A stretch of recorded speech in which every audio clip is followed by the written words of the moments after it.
Welcome back to the Path of Longevity show, and I'm your host, Dr. Robert Lufkin, and I'm joined by my co-host, Dr. Steven Sidoroff. Before we begin, I want to take a moment to tell you about some new free online masterclasses that Steve and I are offering. For example, we know that inflammation drives all chronic diseases and aging. That's why it's called inflammaging. But we're now learning that this inflammaging can be reversed. And one of our masterclasses will spell out the top 4 ways to reverse it. If you're interested, see the link in the show notes. And now back to this week's episode. Hi there, Rob. It's a pleasure to be here today. And I'm really excited about our conversation with Ed Parks, Dr. Ed Parks. We're going to be talking about something along the lines of stem cells, a very controversial topic around longevity and slowing the aging process, and a particular approach to this, which are referred to as exosomes. So this should be a very interesting conversation about a topic that doesn't get a lot of airtime or play.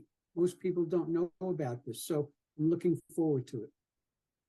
Hi, Ed. Welcome to the show. Thank you for having me, Steve.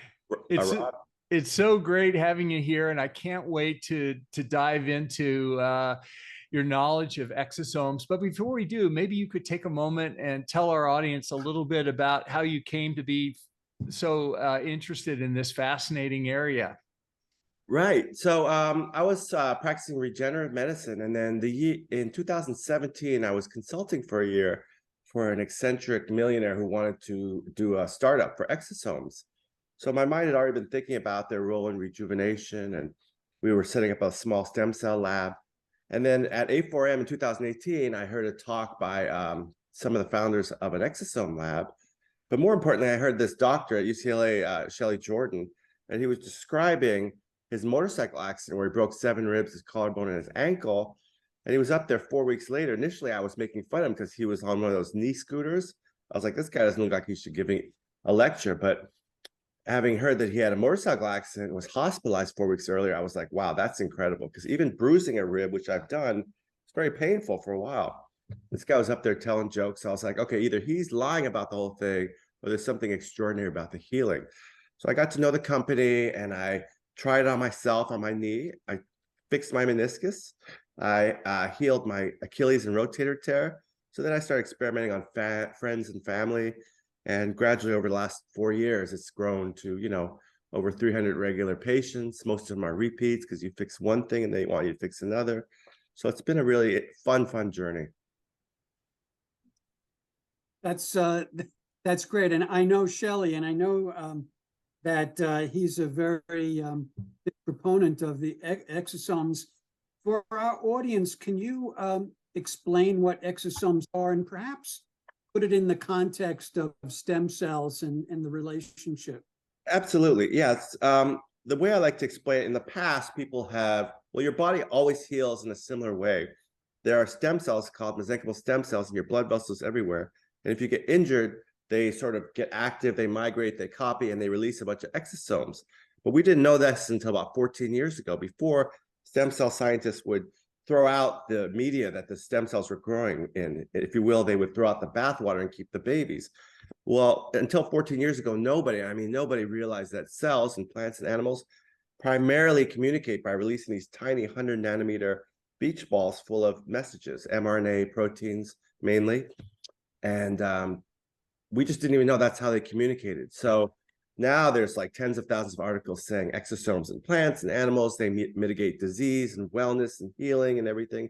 But the kind that I've been focused on using are from mesenchymal stem cells, which are like the quarterbacks of regeneration. So it's like the ultimate, most simplistic biohacking. It's like, if you twist your ankle, you're going to make a bunch of stem cells. In the past, things like prolotherapy, PRP would bring in inflammation, which would bring in stem cells, which would then release exosomes. But now we can just cut out all the middlemen and go right to the exosomes, which the upshot of which is they have a very powerful regenerative capacity, and they can even cause dedifferentiation and healing and stuff that really is thought to be not healable, like cartilage and nerve damage. And how how are exosomes produced? How do you go about creating them? You mentioned they're coming from stem cells, but what is the process for that? That's actually above my pay grade, but the ones, if you read about it in scientific articles and textbooks, you talk to these people, basically they have these stem cells in flasks and they stress them out, whether it be low oxygen or some other things. And as a result of the stress, they think they're responding to a medical emergency like first responders, and they burst out all these exosomes to heal their surrounding milieu. So, I mean, there's all kinds of stuff that people do, almost like a cookbook to maintain stem cells. But I think the key here is that they have to be stressed out, and then they'll release the signals to heal and regenerate. And you can't keep them in culture for longer than 6 or 8 weeks, I think, because they go bad. They start having replicative senescence, which kind of touches into what I did my first 12 years of regenerative medicine with just telomeres. So even if you take a brand new stem cell and you leave it in culture for a few months, they start to have shortened telomeres, genetic mutation, and epigenetic silencing. So it's interesting that you're suggesting that the process, I guess, in the laboratory, so to speak, is to stress these cells that then produce exosomes. Is this similar to the notion of stress triggering release in natural settings, like people using dipping themselves into ice cold water and other kinds of ways of challenging the body? Is this a similar mechanism? Yeah, I mean, I think if we're being honest, stem cells are like, sort of like insects. They have their own language of communication, and so they are going to do what they're going to do. So, like honeybees will do what they're going to do, ants are going to do what they're going to do, and cells are going to do what they're going to do. So there are ways that the scientists can tweak the media and the conditions to make them produce more exosomes, but they're basically like, musicians. So you're not going to get like a klezmer band to play punk rock, or you probably could, but, like they're all different and they play different kinds of music. And so it's predictable that, a stem cell from a kidney is going to make a different song than a stem cell from a liver or from a neural stem cell. So we're kidding ourselves if we think we know. I mean, we can actually, what they have to do, if you take exosomes and send them to the lab, they'll come back as normal saline. So you actually have to melt the phospholipid bilayer with a soap and then crack them open like eggs, see what's in them. And they can do like arrays and enumerate what is in them at what quantity, but that doesn't mean we know what it all means. It's like you could download all the F sharps in like Stravinsky's Rite of Spring. That doesn't mean you understand what the song is, right? Mm-hmm. So the exosomes then, is it a good way to think of exosomes as sort of an alternative way of delivering the same healing powers that in the past you might have used stem cells, or I think it's that like a different way? Yeah, no, I think that's exactly right. It's in the past, people used more medieval things like PRP, which cause inflammation. People use allogeneic stem cells, which are stem cells, but they only survive 3 or 4 days before your body clears them because they're foreign. And then the whole point of those two things was to release exosomes. So we get exosomes, we skip the first two, there's no inflammation. So it's really a much more elegant and efficient and predictable response. So they can really be used in the same situations that stem cells would be used. You could really decide, I want exosomes or stem cells. And what is the decision? What's the calculus that you make for each of those decisions? Are there some situations where exosomes are better and some situations where stem cells are better, or is it just a universal decision there? And nobody knows the answer to that very important question. I was talking to a guy who was doing stem cells for 10 years, and the sort of gestalt I got from talking to patients over the years is it's about 50-50 stem cells, whereas I think with the exosomes, the response rate is somewhere in the 70% range. So it's a little more predictable. But that's because the exosomes don't have self-antigens, so your body can't actually recognize them as foreign. So it thinks it made these wonderful, potent newborn stem cells. It didn't, but they have the same effect on everyone. Also, some people say the stem cell effects don't last as long. In my experience, the exosome effects tend to be permanent. I mean, rust never sleeps, but, there's still some permanent repair. And can you describe for our audience how exosomes translate into repair? Okay, well, the nitty gritty is that so before 14 years ago, they didn't even know exosomes existed, really. I mean, some obscure people, but now we realize that when cells need to communicate, they don't do a handshake, they don't squirt out proteins into the ocean. They send them in these 100 nanometer spheres. They're messages in a bottle. And in those spheres, there may be several dozen microRNA, which are blocking RNA. They block transcription, mRNA, and they tend towards these tropic and immune regulatory functions. So there's like IGF-1, and there's like, brain-derived neurotropic factor. There's all kinds of, tissue metalloproteinase inhibitors. I mean, these are, it's biochemistry. So it's like a cookbook, a recipe that's being secreted out into the blood. And these 100 nanometer spheres, they're just like the COVID vaccines, right? They're 100 nanometer beach balls with a bunch of microRNA, messenger RNA. So it'll find any other cell, and it'll bind to it and release into the cell, and that'll cause translation of proteins or blocking of certain mRNAs. And so that's the general gist of it. It's just how all cells in plants and animals will communicate. And these exosomes, they as you say, they have the advantage that they're not as antigenic as the stem cells are. They don't elicit this immune response and all. How about some of the effects that have been reported with stem cells about tumorigenesis effects, either benign tumors or even malignant tumors, just stimulating tumor growth? Is that a concern with exosomes, or is that avoided? It's a great question. Well, first of all, we have to distinguish between embryonic stem cells, which are very primitive. Those can become teratomas. That's well known. So the use of embryonic stem cells is not a good idea. But adult stem cells, and that includes placental derived, which most of these are, when a baby is born, that's actually considered an adult in terms of embryogenesis. So those don't become teratomas or germ cell tumors. On our consent, we do put that if you have an active, undiagnosed, unresolved malignancy, don't take exosomes. But this is the rub with all of cancer treatment or prevention.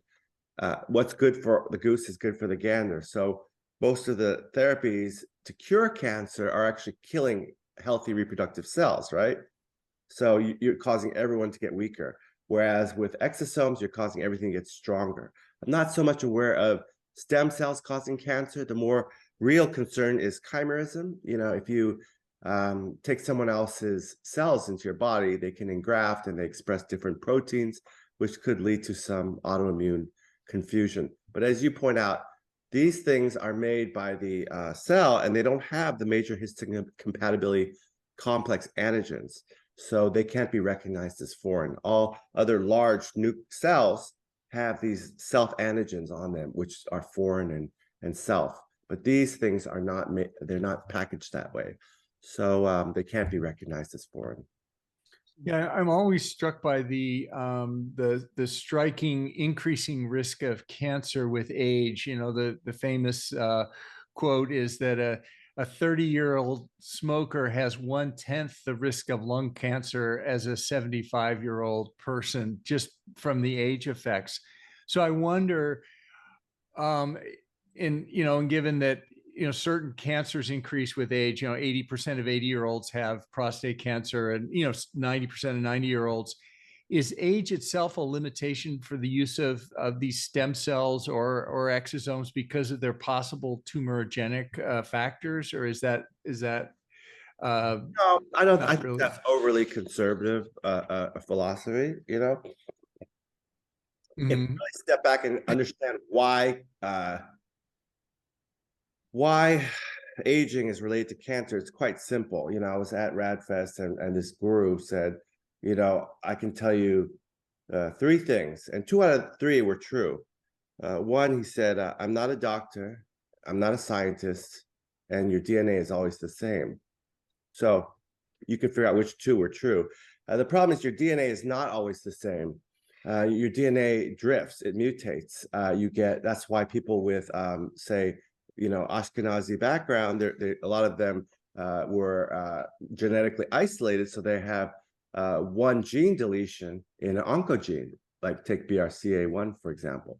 So there's an important concept called loss of heterozygosity. Think of it like two kidneys. You got two kidneys or two airplane pilots. One of them goes down, you might be in trouble if the other one goes, right?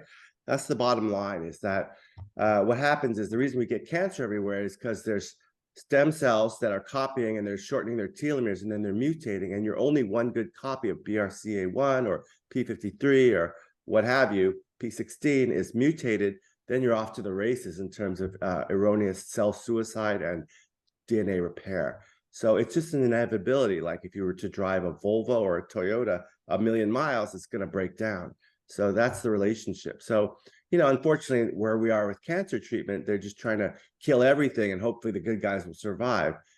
Sometimes the people I know that survived stage 4 are the ones the doctors didn't even try. And then did some Yahoo like Laetrile, vitamin C, Tibetan retreat thing, and they got cured, because that's the unfortunate fact. I mean, 1,000 years, people look back on our treatment of cancer as somewhat medieval, because the hope, beyond hope, is that we just cause mass destruction to healthy cells, and hopefully the bad ones will die more than the good ones.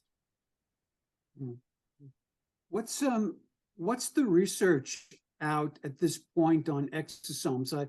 I hear a lot of anecdotal reports of improvement. I hear from doctors sort of like a case-by-case experience, but is there any research out there on the use of exosomes, Ed? No, because, the problem is twofold. To preface it, we'll say that there's lots of experiments on mice, and the majority of them are using human exosomes. So they give mice, strokes or knee damage or heart attacks, and then they give them exosomes, and, they do much better. The problem is that you have the intellectual property argument, which is the FDA, at the end of the day, is the intellectual property organization. It's pay to play. You send them money, they approve your term paper project, and then you get somewhat of a fig leaf from litigation. So can you really patent something that is made by a human in a limited supply? I don't know that that's the case. Angelina Jolie had a mastectomy for breast augmentation and prophylactic BRCA treatment, but the company that owned the patent to BRCA was struck down by the Supreme Court. So it's very unclear. It's all a money game, but who gets to own the exosome? So nobody's really going to invest, $300 million to get an exosome through. But these are questions I don't even like to talk about, that keeps them up at night. If I do get approval for my study on humans, can I own it? Is it something I can own? It's very dubious, truth be told. But, if the goal were to cure disease, we could do so by doing these trials. But the fact is that a human product is not, like when you buy milk, you don't buy milk from Bessie, who was born in Iowa on, 2015. You buy milk, and everyone assumes it's the same, right? So unfortunately, they're going in the direction of a holy grail, like a Henrietta Lacks cell line, an immortalized line where they can own it and sell it. But unfortunately, money is the limiting factor here, because if people just wanted to get a pure, safe, pre-screened exosome product, it would do a lot of good in the world. But who would own that? Who would profit from that? How could you make that work? So for now, in the foreseeable future, it's anecdotes. There are a couple of companies that have investigational new drug applications to the FDA, but it seems to be sort of a panacea in the best sense of the word. But the problem lies in the fact that, can you really own this? Who's going to invest in developing a product that you can't even own? Yeah, I mean, given all that, it seems like there'd be challenges also, not only in intellectual property, but also just in quality control and all. Like, what is the landscape for the manufacture of exosomes, the laboratories that provide them? Is it all over the place, or is there one or two sort of main ones? What does that look like? It's kind of like home brewery, right? Are you making moonshine in a bathtub, or are you making Lafitte Rothschild, over 7 generations? It's kind of like people have various degrees of integrity, of cost cutting, of corner cutting, of quality assurance, of redundancy. So for my purposes, I've only used one lab, because I've had good results, extremely safe after over 1,300 injections, only one problem and none inflammatory.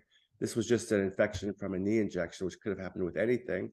So it's very predictable. So to answer your question, in the landscape, there have been at least 12 companies I know, like maybe 4 or 5 have gone out of business. A lot of them are not big companies. They operate out of like a strip mall, and their lab might be the size of a small studio.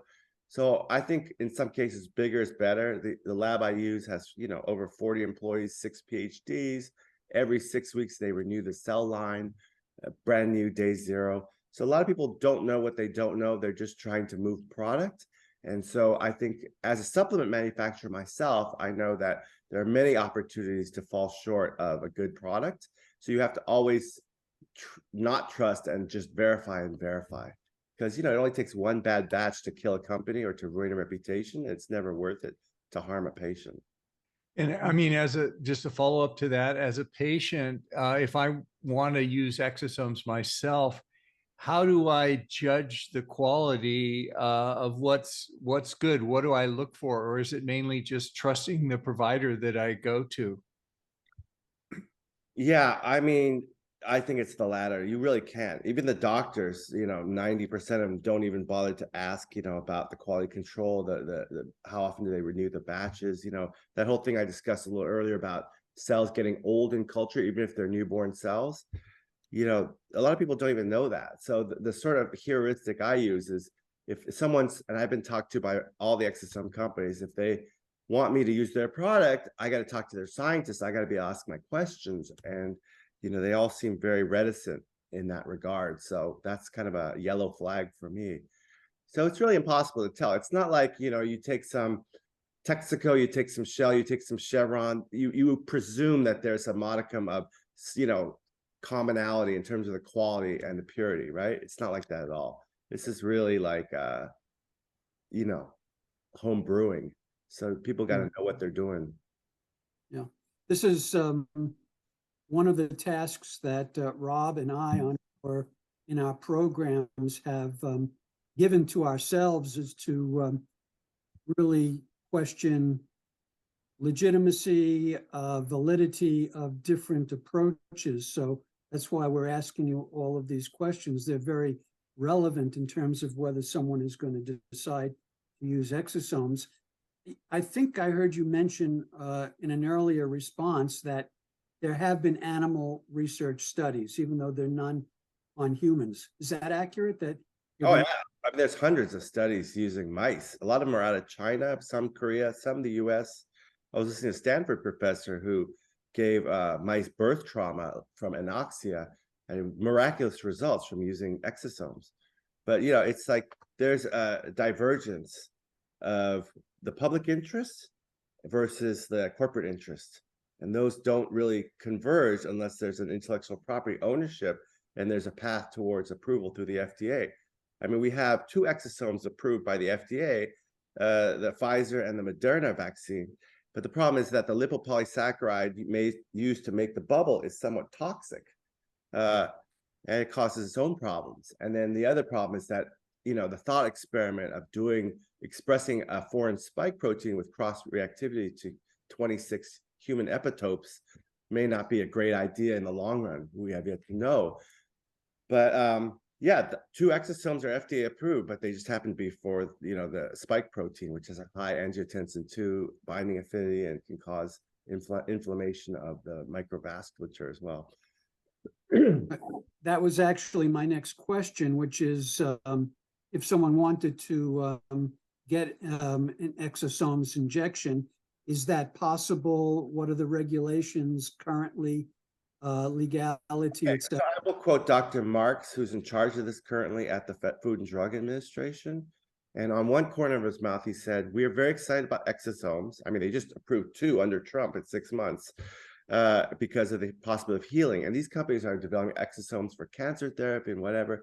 This is just a no-brainer. I mean, if you actually want to cure, like, let's say, pancreatic cancer, you could take the 3 or 4 known common gene deletions and put the messenger RNA in there, and then create a cancer vaccine. That'd be a piece of cake. The unfortunate thing is that the lipopolysaccharide that they use to create the beach ball itself is toxic. as Dr. Robert, what's his name, will tell you.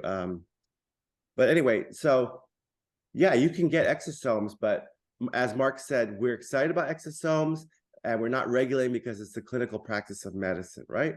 So you, me, and Rob can tell a person to go meditate and bang a gong, or we can tell them to do 20 push-ups because we're doctors and we can do what's in our best interest as the clinical practice of medicine.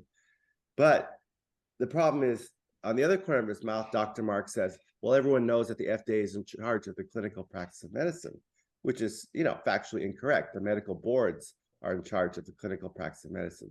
So he kind of wanted to speak out of both sides of his mouth and say, we love exosomes, it's going to be great, but then please don't use them because they're not approved by us. So we're kind of the doctors. In the past, the sacrosanct physician-patient relationship allowed us to do stuff that is, quote, off-label. I mean, there's plenty of off-label stuff that's standard of care, like epidural use of steroids for back pain. It's black box in 6 countries. It's dangerous, never been shown to be helpful, probably harmful, but it's reimbursable. It's not FDA approved. So, unfortunately, the moral onus is upon us to do what's in our patient's best interest. But every consent they sign, when I do an injection, says they're right there in bold type, this is not FDA approved. This is not standard of care, right? This is not guaranteed to help. So as long as we give informed consent, I think there is a gray area which we can operate. Whether you're going to advertise, that's a different thing, because that brings up the Federal Trade Commission. And certainly anybody could report you to the board for anything. That's just the nature of the beast. Well, what about, with all these things in mind, what about the use of exosomes for longevity itself, for improving lifespan? What is the research showing on that? There's no research per se. It's just all anecdotes. It's like I was one of the first 20 people to use TA65. So TA65, as you may have heard, is a telomerase activator, purportedly. So I've been taking that for over 15 years. And at 55, I don't have reading glasses. I don't have gray hair. So I just, is there a study on that? No, it's just anecdotes. But it seems to be helpful. And I think exosomes are going to be the same thing. I have a guy that's going to see me next week. He's gone 6 injections every 3 months. And the people who all work for the company always get free stuff. So they're always getting like exosomes every 3 months. I think it's just one of those things that kind of like, yoga or meditation or, deep breathing or, it's just a health benefit that we're not going to have good clinical data on per se. Yeah. So and it's very difficult to get longevity data on humans for sure. There are all sorts of challenges. Yeah. You don't have an A/B test. I'll tell you, I got this one guy I'm going to treat next weekend. He's 75 and he just like met this 50-year-old woman. So he's like very happy about his improved erectile function. And he's starting to grow, like the white hair on his belly is turning black. And he just feels like it's doing stuff for his mind and his health. Is at 75, I guess there's more accumulated damage in all those stem cell niches. So he's a big believer, but I don't know. It's hard to really get data per se. Yeah. Are you a believer? I mean, if money was no object and my health was otherwise good, which it is, I would probably take it every 3 months. Yeah. Oh, is that, and how often do you take stem cell, exosomes rather? I really just do it on a PRN basis. So like my knee was one and done 4 years ago. So the meniscus hasn't bothered me for 4 years. It was clicking and hurting. I have re-injured the Achilles with yoga and skiing and the rotator with the subscap with yoga. So I've had to do that twice more. But anytime I get an injury, I just treat it, but I don't do it for prevention or anything like that. I actually was having really cold feet from frostbite a year ago in Mammoth. My feet turned blue after soaking in ice water. So that helped the foot circulation. So I use it on a PRN basis as needed. But if it's good for longevity, why not take it every 6 months? Hey, listen, Rob, it's expensive. If you want to sponsor me, that's fine. But I got 2 kids in college, man. That's not cheap. I can't be blowing all this on you. I guess, yeah. So back to how its effect is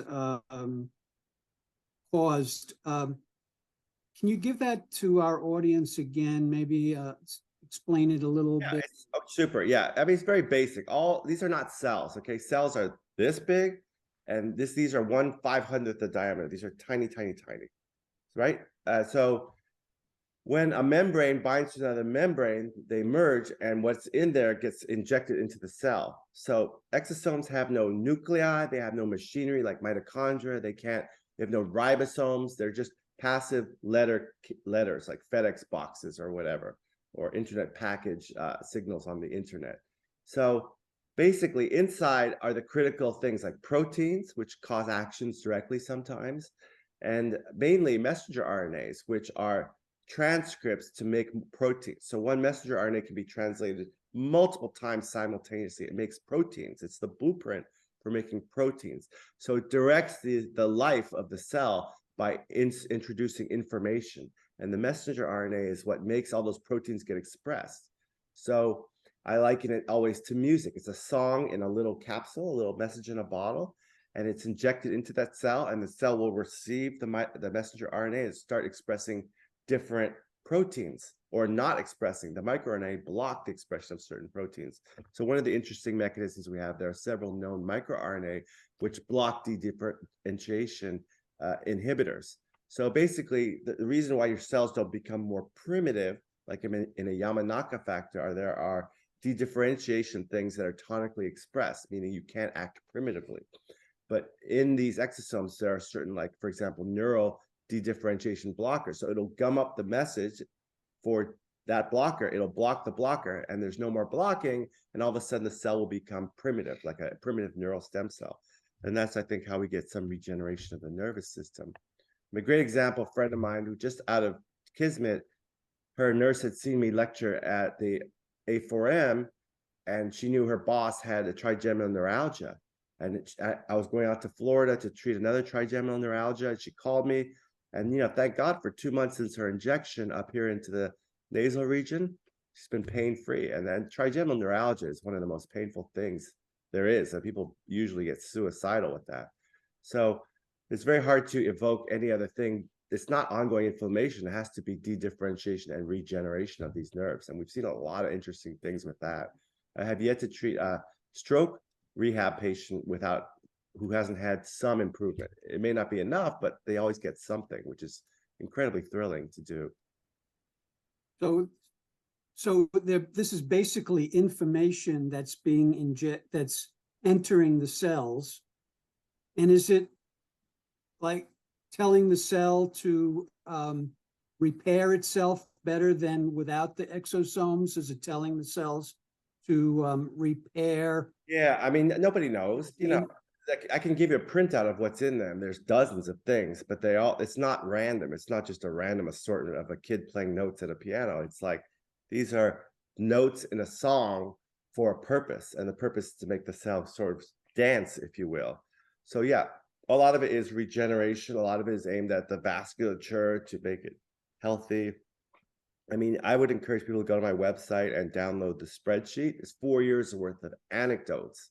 Unfortunately, because there is no human stuff. There's plenty of mice that are happy they got exosomes, plenty of humans that got exosomes, but the human trials are very slow because no one can own that. But look at the anecdotes I share, and I always say it's not FDA approved. These are just anecdotes. It's not the highest form of scientific proof, but we do get a lot of interesting stuff. Like I had one guy who couldn't feel anything on his feet from standing in degreaser for a few hours, and the next day it was like 80% better. I mean, that's just, we're talking about miraculous stuff, but not from like a faith healing perspective, but from a biochemical perspective. It's really how your body would heal if it could. And so it's a little cheat, it's a little biohack. We're giving more of what you need at a high level, and your body can't reject it because it thinks it made it. And I had a conversation with someone who administers exosomes, and he was saying you can get this injection, which has, I think, 5 million exosomes, and this one that's 15 million. Can you speak about dose? Yeah, I mean, I've done videos on this. It's usually in the billions. When we talk about stem cells, it's usually in the 10 to 30 million range. So we have to put some perspective on this. I mean, we have like around 7 trillion cells. There's probably like order of magnitude, like quadrillion exosomes floating around your body at once, So it's like, a drop in the bucket, but it's a very powerful drop, So most of the companies, they sell 5 to 15 billion. The problem is that there's a machine called a nanosite, which measures particles on a light grid. And you could turn up the gain or turn down the gain, just like those old TVs with the rabbit ears. You could turn it up and it'll just white out. So if you want to count particles, just by twisting your wrist, you can go from billions to trillions. So people, most of the market in the exosomes has been cannibalized by people saying, well, I have twice the number, 30 billion for half the price. And any person thinking, well, I could go to the Beverly Hills Chevron and pay $6, or I could go to the, West Hollywood one and pay $3, they'd be like, I'll go to West Hollywood. Same.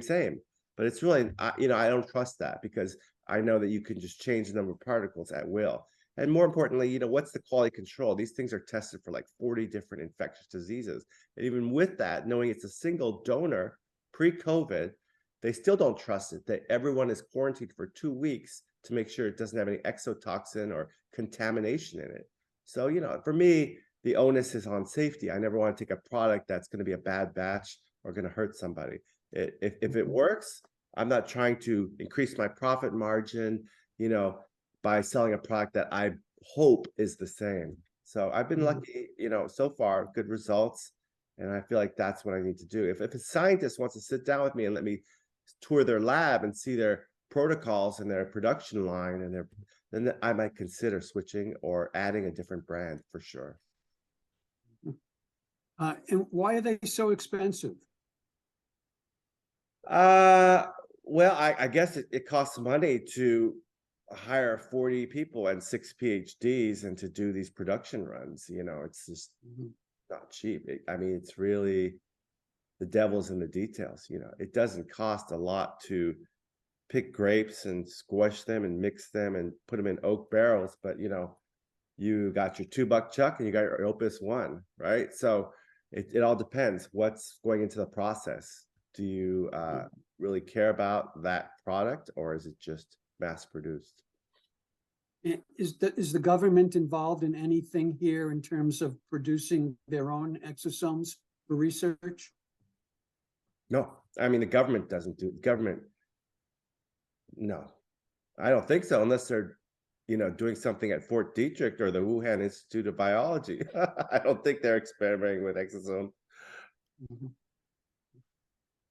And Ed, your practice is in California, in Southern California. Do you do any telemedicine, or will patients need to travel to you for to be in your practice? Right. So I'm licensed also in Hawaii, Texas, Florida, and New York. So I do make frequent trips out there as well.